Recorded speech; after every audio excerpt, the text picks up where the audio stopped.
Yeah, man, it's the 31st of July, 2023. In this video, I'm going to update my situation because it's been a really bad day with broadcast torture. It hasn't stopped me or slowed me down or anything else. It's just basically been an annoyance and suffering. It's suffering that I've had to live through all day while I continue to do the same thing that I'm always going to do, which is work towards success and learn as much as I can and do a lot of things. So, if you follow my videos on my channels, you know I haven't been putting out as many videos, but I try to talk about things in, in perspective to make them more meaningful rather than 3 or 4 videos a day. Now, I could do 3 or 4 videos a day talking, and I've done that in the past about the things that they're doing to me because they're always doing something. Today, it's been a few things. For one, I have broadcast on my face right here, like right here, okay? Putting broadcast on my face, and I can feel it on my face. And this particular attack, it's not so painful because they're not really penetrating into my flesh as much, but it has a lot of effect because there's a psychological play in this, and it's to have something on your face all the time and always feeling something on your face and having to have the urge to get this thing off my face that won't come off your face. You could go wash your face and it'll make it better for 10 seconds until they put it right back there to replenish their own broadcast. But what does that do? You're going to go wash your face 100 times a day, 500 times a day? Obviously, you can't do that. It's a hindrance on your life. And the psychological effect of having something on your face is kind of the big thing with that. And plus, they love to just be that disrespectful, to have broadcasts on your face for their live stream. So there you are on their live stream, their broadcast live stream, where they're putting out this show to other idiots on their level, because that's the type of people that would enjoy this type of thing. And somehow it's like extra credit, kudos, if you put some bullshit on somebody's face and call them a target. So that's one aspect of what I've been dealing with today.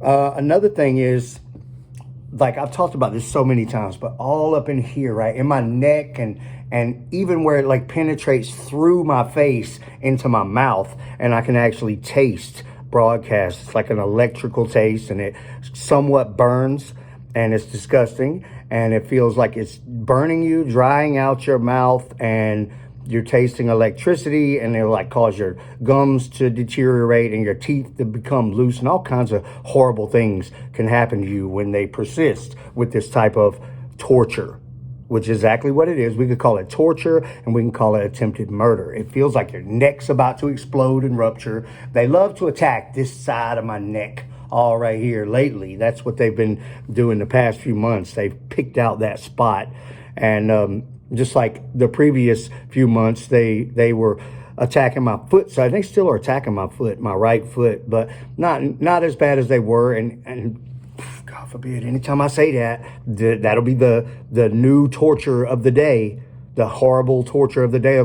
I'll be sure to be, they'll be sure to injure me over the next 24 hours where I'm hobbling around, can hardly walk. And that's how it gets, really. And this broadcast really hurts you like that. That's why I say every man has a right to defend themselves. That's why I say capital punishment is appropriate for these gang stalkers, because they want to hurt people. They want to sit at home, okay, wherever they live, in these gang stalker hideaways where they have like many people living in some little place that they can afford to live in with a bunch of people without having to actually get a job.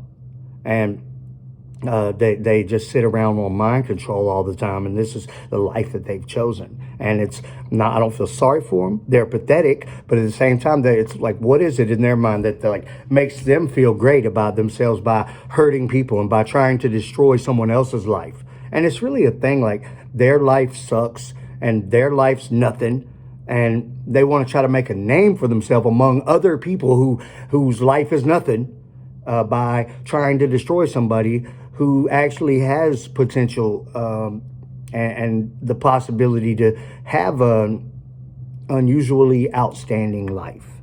And they're not going to take that away from me. I'm not going to let them take that away from me. So all of these broadcast torture attacks that they feel necessary to do, especially even when they're talking, and they sound so dumb. They sound so dumb, and they are so dumb. They're so dumb of people. And just because somebody got neural monitoring doesn't make them a master hacker or some kind of genius or some kind of government agent. These idiots that are doing gang stalking, they're the trash, the scum. They're the low-life idiots that have nothing else better. They have nothing else better in their life. They really don't. So, I appreciate all of you guys watching my videos, following my story. I think I've been on YouTube public with it for probably 8 years now. And I had some other stuff going online before then for, a year or two before that. And, this has been happening to me this is the 11th year. And it got full-blown broadcast torture the whole time, but full-blown like artificial telepathic broadcast, and follow me around everywhere and all that kind of stuff, starting in 14 and full-blown in 15. So it's been 8 or 9 years on that, where I've had to listen to these idiots talking out loud all day, every day. And it's been about 11 years total since they started doing it. Because the first couple years, it was just like sneaky stuff, like making weird noises with the broadcast telepathy, or like hacked into all my devices. And what they were doing, they were live streaming still, but it was more of a secret thing. And before you know about gang stalking and remote neural monitoring, the broadcast torture is something you would relate to some ailment or some injury or something else. You would be like, what is this reason that, I can hardly walk because my knee hurts so bad? Like I'm going to have to get knee replacement surgery? No. As soon as they quit, it'll stop hurting. They do it enough, it will cause some permanent damage. But it is broadcast torture that I've been dealing with, and probably many other people. And it's just the biggest scam against humanity that's ever happened, period. Overall, it's genocide, secret, silent genocide. It's human trafficking, and it's slavery in a sense. It really is slavery, and in a sense, it really is human trafficking. You have a neurological control panel, somebody that can broadcast things to your brain all day and put your private thoughts and your personal life on broadcast and unconsensually, and they can buy your neural monitoring or sell your neural monitoring. Now, how is that not human trafficking? And this group that I've been dealing with for all these years, they know that they're limited. The time is limited. And the reason that I've really been trying to preach and push this computer science stuff is because everything that they do is online, and they're all over our devices, and they're all into our accounts, and everything's hidden in plain sight and in the background of, web pages and applications, and everything's running virtual machines secretly in the background, all this crazy stuff, right? But we can do that, and we can learn that, and we can understand that, and that makes you untargetable. It also makes you a candidate to get very nice favorable circumstances on some negotiation about remote neural monitoring from whomever has decided that they wanted to exploit your life and exploit your health and exploit your mind in all of these ways for who knows how long. And different people, different times. There's some people that are protected. Somebody might have your neural monitoring, won't let nobody on it. They don't want you to be targeted. Maybe it's a close family member. They just don't want you to know about this technology that people get, and it causes some of them to just go haywire. It really causes some of them to just go off the deep end. Still, I can feel broadcast on my face. And what's so bad is these whichever gang stalker is on my face with their broadcast, to them it's like a good thing. They're like, yeah, ha, everybody can see my broadcast on your face, ha ha ha. And that's supposed to, like, in their mind, make them look good.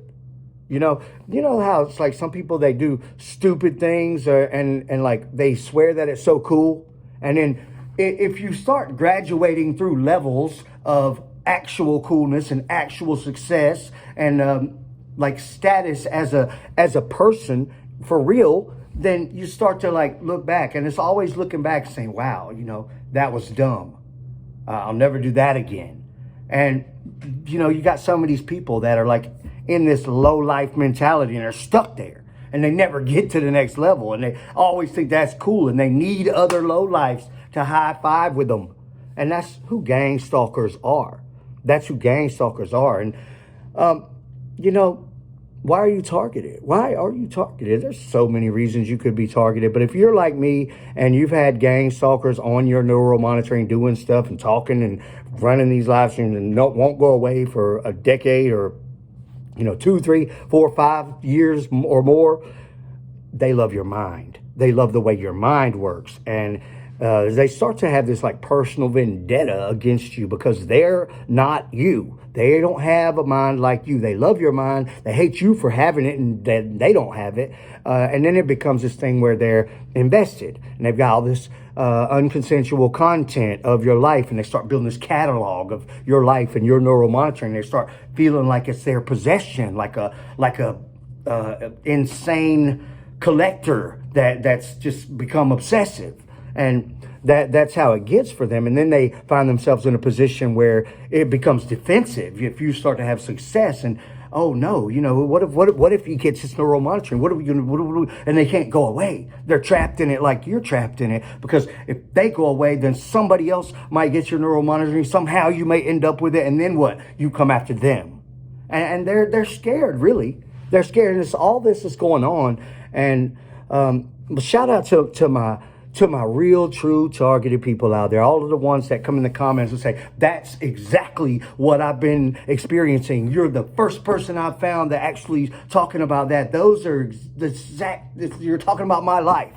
That's what I get in the comments. And when I hear these people, and they start talking about it and stuff, like, I know who's talking about it for real and who's actually experiencing the same thing. I'm like a leading expert on this. I've talked to probably 10,000 people all over the world about remote neural monitoring. So it's like it's this big thing. And there's some of you guys, I thank you for watching my videos and I appreciate it. But some of you guys that really are nuts. You are. And some of you guys are just paranoid, and some of you guys are just in the beginning phases of trying to figure out what's going on. And gang stalkers can use this technology in a lot of different ways to cause a lot of confusion, and it can take a long time depending on what kind of secrets they're giving away and what they've messed up on and gave you the opportunity to put this and this and that together to say, oh, that's how that works. Okay. But I can tell the difference on the people that are just paranoid, and some people are just rambling on, and some people are actually crazy, and then some people are just trying to figure it out. And I can usually, when I talk to somebody, I can tell the phase that they're in or kind of where they're at with it, or if they're even experiencing this. And there is some people out there that are truly targeted, like me, like a lot of us, with remote neural monitoring, that have not experienced some of the broadcast telepathy and the broadcast things, and they just have a good intuition. They've been able to figure out that something's going on, with the devices, hacks, and everything. But also, let me give you guys a fact here, okay? And this is not something that I always really had worked out, but for quite a while, many years now, I've understood that everybody is on neural monitoring, every person. So maybe more than people, maybe every mammal. It's everything that gives off an EMF signature. If you're thinking, then if you're thinking and you have an EMF signature frequency, then you can be received by this satellite broadcast neural monitoring system. That's just scanning the electromagnetics of the whole thing, and everybody gets picked up in that way. Now, you either have your neural monitoring or you don't. And if you don't have it, then it's very likely that somebody does. Whether they're using it to target you or not, that I don't know. Maybe they are. Maybe you're protected. Maybe they just haven't gotten around to you yet. But if you don't have your neural monitoring, that is your goal, is to get neural monitoring. And It's very likely that a monkey and a lion and every other mammal out there also can be on neural monitoring, probably can be received and decoded to however you want to say it, or probably can also receive broadcast telepathy and neural monitoring, mind control stuff.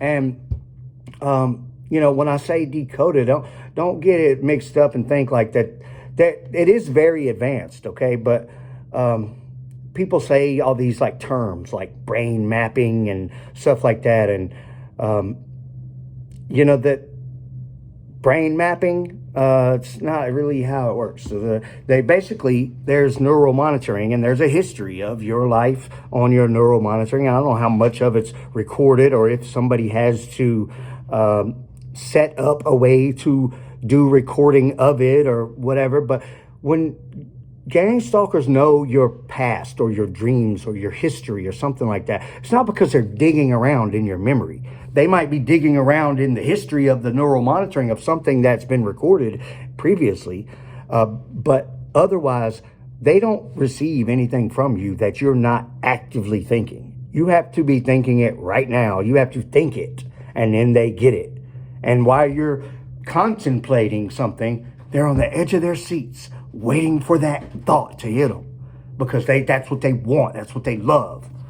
That's why they're connected to you, and they love it. They love it. And what is the cost of knowing my deepest, darkest secrets? What do you think it's worth to know my deepest, darkest secrets?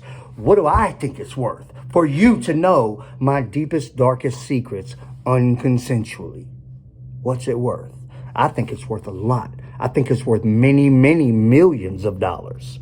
I think it's worth many, many, many millions of dollars, like 50 to hundreds of millions of dollars for my personal life and my personal thoughts to be infiltrated by all these people in this way that they've done so. And you hear me on this channel, on the other channels, and I've been pushing this like computer science. And so far, I've only probably taken a dozen, maybe 15 classes or something like that. And I have a little ways to go. And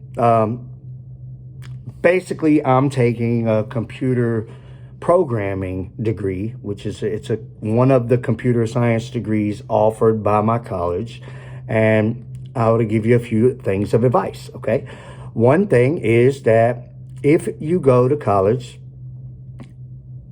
check the credentials, check the accreditation, okay? And make sure that, because it's good to go to a small college, like a community college, something that's affordable, because you can sign up for FAFSA and get like a lot of, maybe your state has a grant or something that, if you get good enough grades, or, the Pell Grant that comes with FAFSA and like different things like that.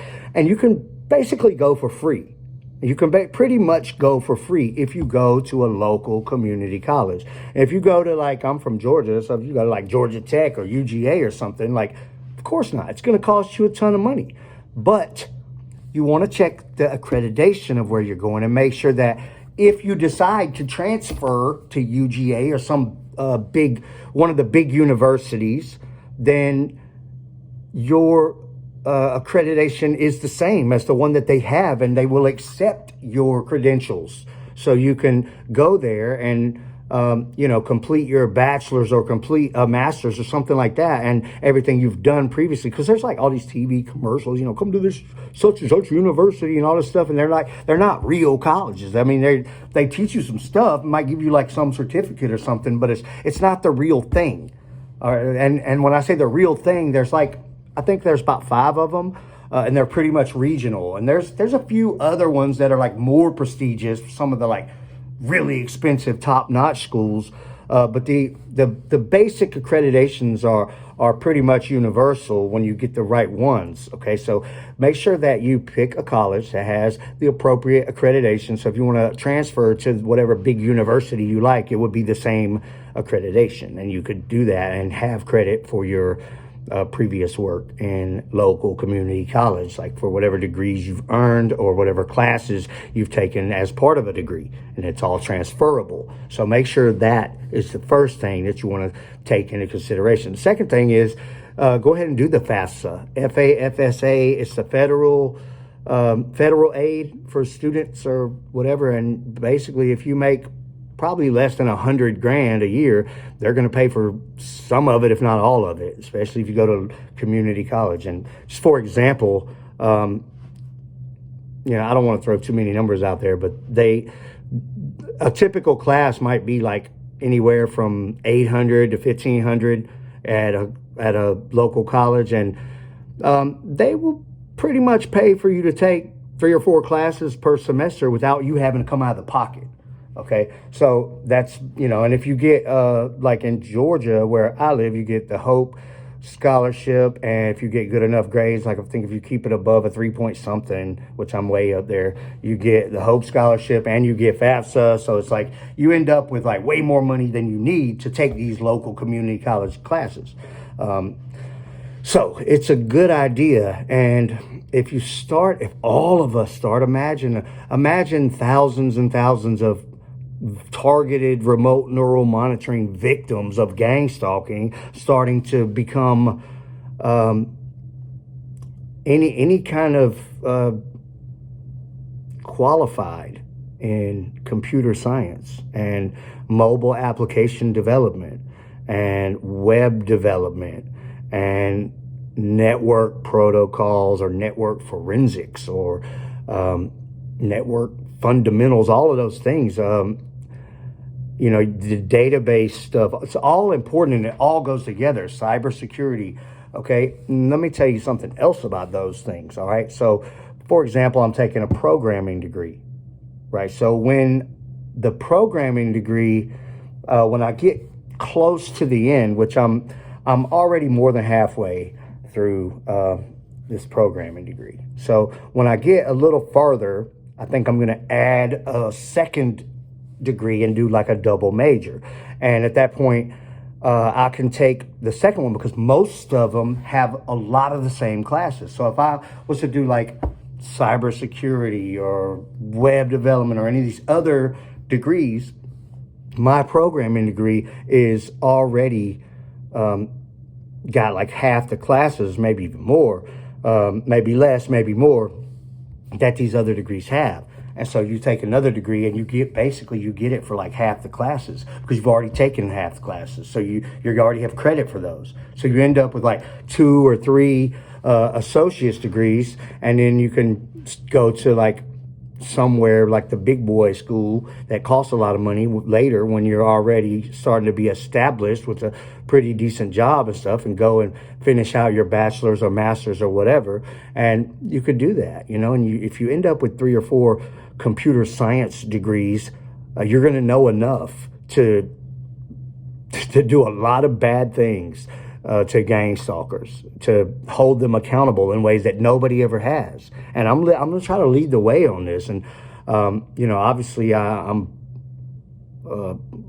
full-blown grown-up. I'm not 19, and it's very difficult for me to take on a full schedule. So I can take 2 or 3 classes each semester, and that's what I've done so far, is 2 or 3 classes each semester. A full schedule would be like 4 or 5. But 2 or 3 it's pretty, I think they consider you full-time maybe at 3. But some people take 4 or 5. So that would like be really, really full-time. But a lot of the grants and scholarships and things like that, they kick in at a certain amount of credit hours. So sometimes it's necessary to take that 3rd class to make sure that you're funded for everything. But you can do it and work full time and be targeted. You just have to make it your thing. You have to make this your goal, and you have to decide this. Okay, look, they've been targeting me for 11 years now. I could have started doing this maybe 6 or 7 years ago when I understood that this was the right pathway to take, and I would already be way along, and they probably would already be gone out of my life, screaming in their stupid little voice settings, getting on mind control, acting like some kind of pet detective.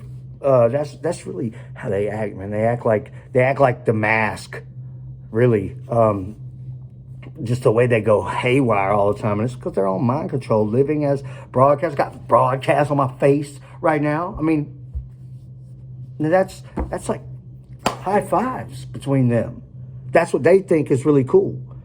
And, you know, half of them are like prison tattoos and paroled out and drug addicts and living in spare rooms and piles of people all in one little place and just living like that. That's how they living. And they don't care as long as they can get on mind control. And, you know, to them, that's the best. That's the greatest. They don't have any other aspirations in life. So it's really up to you, you know, to decide, okay, they're never going to stop.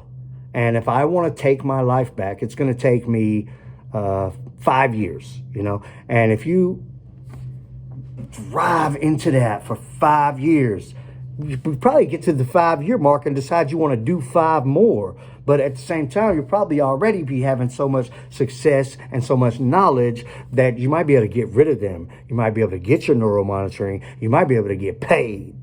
All right. And you're probably going to be able to get paid anyway. Just in general, if you graduate with a computer science degree in general, you're looking at 90 to 150 to start at anywhere. And if you're any good, you're starting to get like, I mean, don't be like some kind of advanced programmer guy that travels around and does a bunch of stuff, make $500,000 a year, like a doctor or something, right? Really.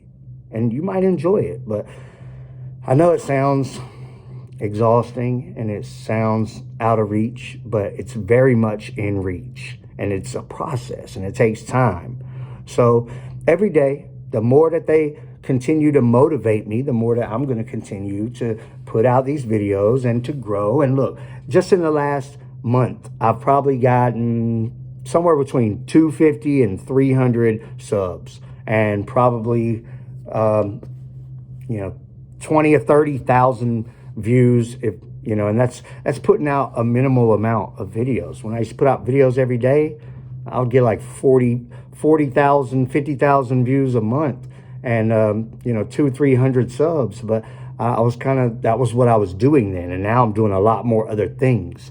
But I do want to spread awareness and the truth about it. And I don't care who says what about me. I don't care. I got my own life. I don't care if they say this or that or whatever. I don't care. I do whatever I want to do. Every day of my life, I do whatever I want to do. And they don't stop me. They don't have influence over one decision. Maybe little stupid things. But as far as like, where am I going to go? Who am I going to talk to? What am I going to do? They have zero control over any of that. And I live my life and do what I want to. And if somebody tries to do something stupid in public, then they're going to have to deal with me. It's like I'm going to have to deal with them, but they're going to have to deal with me. And that's just pretty much how it goes. Nothing but big trucks with Rams on the front and stuff like that. I mean, I don't care. You're going to have to deal with me if you want to act stupid in public. Every man has a right to defend his life. So don't get out of line with that dumb stuff, man, because I'm over it. I've been over it for all these years, and I'm very public, and I'm very public about it. If somebody does something stupid, there's going to be all over my channels, too. That's just how it goes, man. I'm not trying to sound like a tough guy or whatever, but I mean, I've dealt with this for all these years, and I'm over it. I've been over it, and I live my life like a normal person, and I think most people can respect that. You know, I don't go out looking for trouble, and these idiots that won't get off my neural monitoring, they have psychological problems. And I could tell that they do, because they won't go away. And they try the same stupid tactics and the things that they say, the tactics that they use, and the voice settings that they think sound so cool, and the physical attacks that they resort to when nothing else is satisfying them, because there is nothing for them. But anyway, long enough. It's been long enough. So I will talk to you guys again. Thank you all for watching, but please consider trying to make some choices to lead yourself in a direction for a lot of success financially, and the knowledge and and the position to be able to do something about the problems that you have. All right. Thanks for watching.